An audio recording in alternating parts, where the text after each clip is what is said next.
Tahukah kamu kenapa burung harus diusir ketika ada di bandara?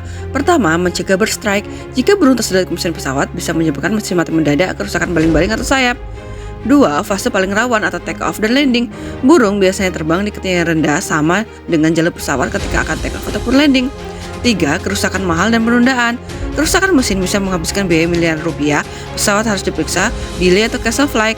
Empat, pengusiran tetapi tidak membunuh. Burung tidak dibunuh tapi diusir secara aman, misalnya dengan suara khusus atau bird scanner, laser cahaya, atau peluru mangsa. Intinya, burung diusir bukan karena mengganggu, tapi karena keselamatan ratusan penumpang di dalam pesawat adalah prioritas utama.